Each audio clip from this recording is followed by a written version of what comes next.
In California, a biological male competed in the girls' state track and field championship and won. Girls who finished behind him were given shared medals as a consolation. 3 female athletes filed a federal lawsuit and the girls who spoke out were threatened with retaliation. Julie Hamill went on CNN and said everything the left does not want said out loud. Watch. Founder of the California Justice Center, her group opposes transgender athletes competing in girls' youth sports. Julie, thanks for being with us. What do you think of the rule change in this specific case? Thank you so much for having me. I really appreciate CNN bringing me on to talk about this issue. And I want to be clear that my position isn't that I oppose any athletes.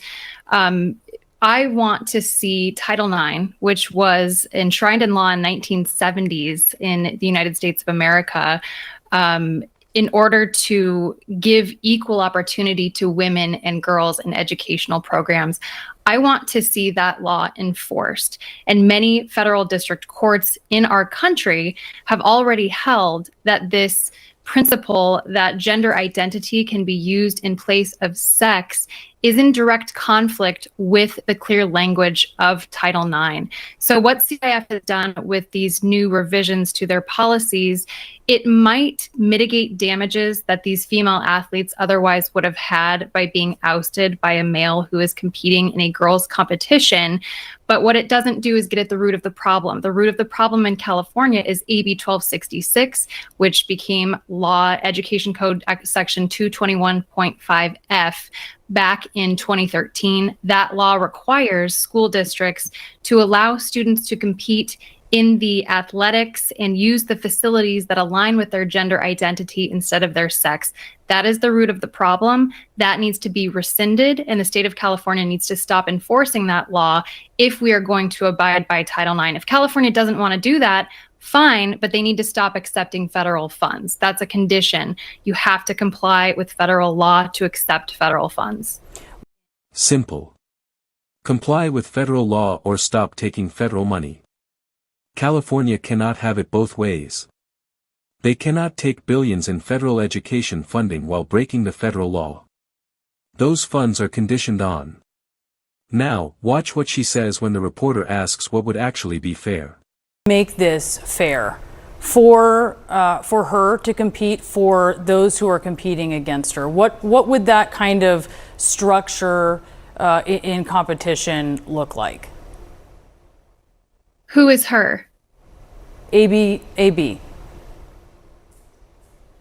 Okay, AB Hernandez is a male who identifies as a female. What would be fair is to have Hernandez competing in the male category. It is not fair to the females competing to have to compete with a male. If you were to take away the funding on as it pertains to trans athletes, not everyone agrees with you. I think we just have to be clear about that. If you are taking away the funds for athletes, student athletes in California, isn't that going to hurt all of them? Taking away federal funds is going to hurt all California kids, which is why the state of California needs to comply with federal law. It's very simple. So when you dig into the science on trans athletes, what is really clear is that there needs to be a lot more research on a lot more trans athletes to be able to draw better conclusions about the effect of whether gender-affirming care actually reduces or eliminates the advantage conferred on an athlete who is genetically male. Would you welcome more research? Is this a situation where more research might help? I absolutely think that more research and more careful and thoughtful discussion is necessary here. Pediatric sex change procedures are very harmful and they cause lifelong damage to children. And this is something that the United States of America needs to examine thoughtfully, and people need to be able to discuss openly without being called bigots and transphobes. Yeah, totally hear you. So there are obviously clear benefits to playing sports, to competing in sports. So when you're looking at an athlete like AB Hernandez, what would you have her do? so that she can benefit from sporting? I view AB Hernandez as the victim in this situation. I feel for him, and I feel that he has been lied to for his entire life, and it's probably very destabilizing and difficult for him right now to realize that what he's been told is not actually reality. He cannot become a girl. What he can do is compete in the male category. Okay, let's stick to sports. So you say compete in the male category, or what? Or if the state and CIF want to create a separate category for people like AB Hernandez, and that's something that they want to do, fine. It is not fair to female athletes who have worked their entire lives for this kind of competition, who also, by the way, cannot speak out for fear of retaliation, which AB Hernandez's mother has personally threatened against them. So it's very unfair for our girls and women in California to have to compete with males, have to share facilities with males, and then not be able to speak up about the unfairness because people are going to label them as bigots. Girls who trained their entire lives for this moment had to share the podium with a biological male. And when they tried to speak about it, they were told they would face retaliation. That is what is happening in California right now. Not in theory, not in some hypothetical future, right now at a state championship in front of cameras with a plane flying a banner overhead that said no boys and girls sports because that was the only protest that was allowed without fear of consequences. Julie Hamill made the legal argument.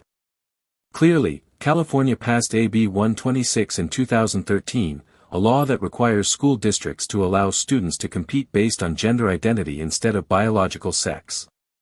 That law is in direct conflict with Title IX. Federal courts have already said so. The legal principle is not complicated.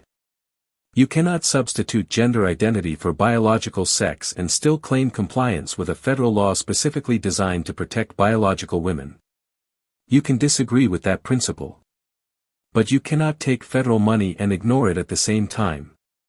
And Trump made exactly the right call. Comply or lose the funding. That is not cruelty. That is what conditions on federal grants have always meant. California gets to choose. They can keep AB 1266 and fund it with their own money. What they cannot do is make American taxpayers fund the systematic removal of biological women from women's sports. About 70% of Americans, not conservatives, Americans agree that biological males should not compete in women's sports. 70%. That is not a fringe position. That is the overwhelming consensus of the country. And yet in California, 3 female student athletes had to file a federal lawsuit just to be heard. 3 girls who had to watch a biological male stand on their podium, share their medals, and use their locker room while the state told them that speaking about it made them bigots. Hamill said it right. These girls cannot speak out for fear of retaliation. That is not inclusion. That is coercion.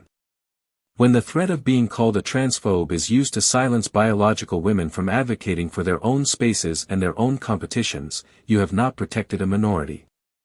You have simply replaced one group being silenced with another.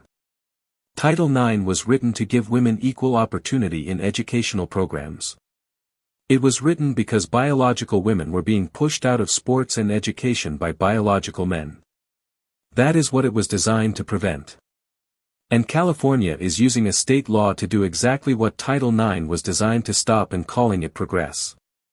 Julie Hamill went on CNN and said all of this without hedging and without apologizing. That is what leadership on this issue looks like. And the fact that it took a CNN interview to say it out loud tells you everything about how captured the left has become on an issue that 70% of the country already agrees.